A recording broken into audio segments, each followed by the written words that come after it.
Il a plu hier soir. Mes habits se sont mouillés, ma nourriture souillée, mon esprit embrûlé, car je n'ai eu main me reposer. C'est ironique quand on y pense, car ma maison est grande, très grande même, je dirais. Cependant, elle est anticonformiste. Elle n'a ni fenêtre, ni porte, ni toit, ni placard, ni salon, ni cuisine, ni chauffage, ni électricité. Quant à l'eau courante, eh bien, ça fait des jours qu'elle se cache de moi. Pour certains, ça serait un taudis.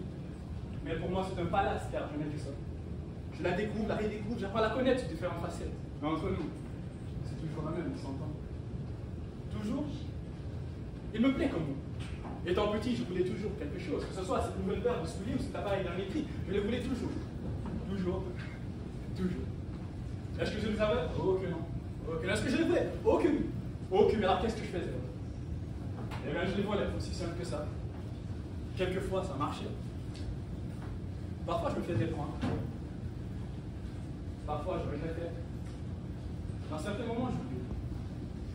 J'ai beaucoup. Mais je me souviens toujours de cette phrase. Nasser, trouve-toi un boulot. Nasser, on ne vole pas. Nasser, on se doit d'être responsable de cette tâche. Nasser, la vie n'est pas un jeu. Nasser, ceci n'est pas une vie. J'aurais dû écouter ces sages paroles qui désormais hantent mes songes, car elles auraient pu devenir le fondement même de mon existence. Mon malencontreusement se trouve être un peu fébrile ces derniers temps. On pourrait même dire qu'elle ne tient qu'un bout de fil. J'aurais pu devenir un homme dans cette société, si seulement j'avais écouté. Mais me voici aujourd'hui, à la merci de la misère. Rien dans les poches, rien dans le ventre. On espère. On espère. Je quête. Je demande pour avoir à manger. Mais le pire, ce sont leurs regards qui me dévorent vraiment. Leurs beaux yeux bleus, noirs, verts, qui me regardent au travers avec du dégoût, du mépris, du dédain. Ça me fend le cœur. Ça me berce les entrailles de savoir que j'aurais pu avoir une vie autre que celle-ci. Seulement j'aurais fait des bons choix. J'ai un enfant unique. C'est un orphelin. Je ne demandais rien d'autre que d'être aimé. Mère et père sont partis trop tôt. L'un à la suite de l'autre, c'est la matrice. Jusqu'au point que nous disons une mort sans foi.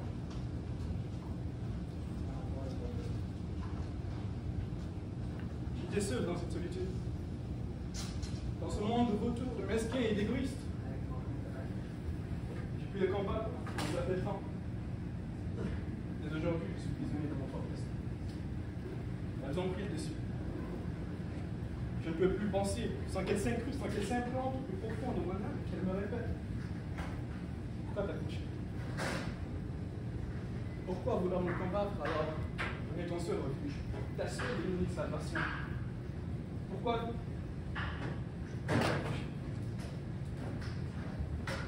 je l'offre. Ma vie est une existence douloureuse.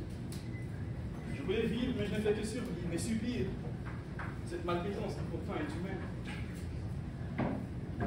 Je baisse les bras. Je hisse le drapeau blanc. Est-ce la fin?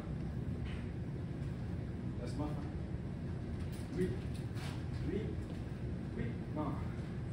Non. Non. Si tu es invisible, ceci ne peut pas être ma fin. Peut-être que oui, en fin de compte. Non, non, c'est inconcevable. Ceci ne peut pas être ma fin. Non, non, non. Je me souviens de ce fameux dicton qui disait que si tu veux survivre, plutôt si tu veux mourir, alors jette-toi dans la mer et tu te verras te débattre pour survivre. Alors c'est ce que j'ai fait. J'ai sauté, j'ai plongé dans cet abysse pour voguer jusqu'au tartare du chaos de mon être, comme me laissant séduire, enjolivé, émerveillé par ces idées morbides, malsaines et immorales, pour voir jusqu'où j'irai. Je sais à quel point je voulais vivre. Je sais à quel point j'aime la vie. Alors aujourd'hui, je le dis haut et fort, oui, je veux vivre, je veux voir, écouter, goûter, sentir, me blottir contre la chair d'une femme, connaître sa douceur, sa profondeur, sa chaleur, fonder une famille, des enfants, avoir des amis et une maison conforme. Je veux voir au loin et connaître le large, je ne veux plus survivre, je veux vivre. Je ne peux plus subir, je veux vivre. Je ne veux plus mourir. Je veux vivre. Je veux vivre, je veux vivre, je veux vivre à jamais. À jamais. À jamais.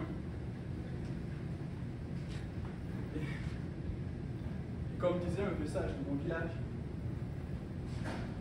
Celui qui n'a pas connu le malheur ne pourra jamais, au bout jamais, connaître le vrai bonheur.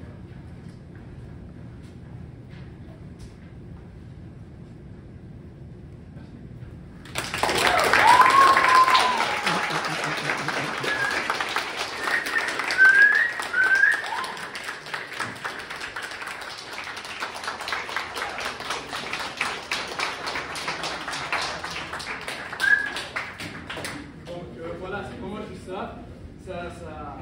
Là, je stresse.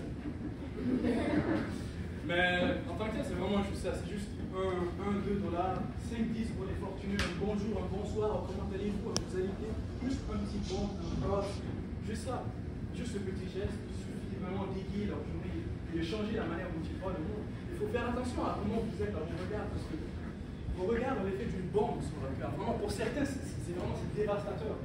Et ça brise leur cœur. Donc vraiment faites attention à comment vous les traitez, faites attention à comment vous êtes avec eux. Hein, c'est bon d'être intelligent, oui, c'est bon d'être riche et tout, mais c'est bon d'être bon, c'est bon d'être juste. Le partage, la bonté, la gratitude, tout ça, faites en sorte que ce soit des valeurs pour vous. Ok? Juste ça les gars, merci de m'avoir écouté.